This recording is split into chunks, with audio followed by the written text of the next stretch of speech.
How do I get my news? Well, I used to live in England and I got my news from watching television and reading the newspaper. All the stations had regular news bulletins, so I would get the news with whatever I was watching. Now, though, I live in Hong Kong and it's mainly local news, so I really appreciate the internet to keep up to date with what's going on, especially in England. It makes up for what's lacking in television broadcasts.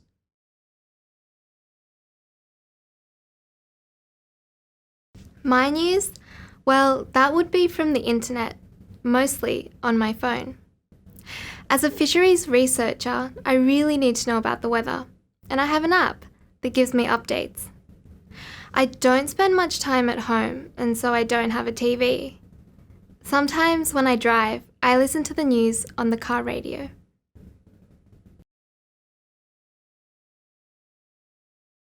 Yeah, okay. So sometimes I watch the cable TV news, but most of my news comes from different internet news sources. I can't remember the names right now, but different sites, and I also read newspapers. I like news. It's important for me in my studies.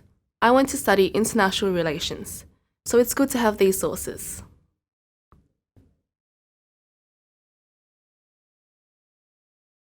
Yeah, well, the only time I ever read newspapers is if a teacher asks us to read one and bring an article to school. I don't think I've ever chosen to read a newspaper. They're really boring to me. It's quite embarrassing, I guess. My dad always has one, but I find it more interesting to watch TV or listen to the radio a lot, and so I find out about the news or things like that in that way.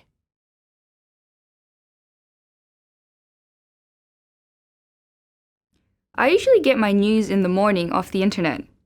I have a news site as my homepage, and so it's always there when I log on. I have a busy life, so it's convenient to have a lot of news sources. I try to restrict how much TV I watch, so I don't watch a lot of that.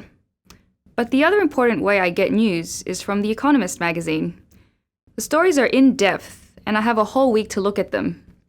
With newspapers and TV, it worries me that some political news is not published.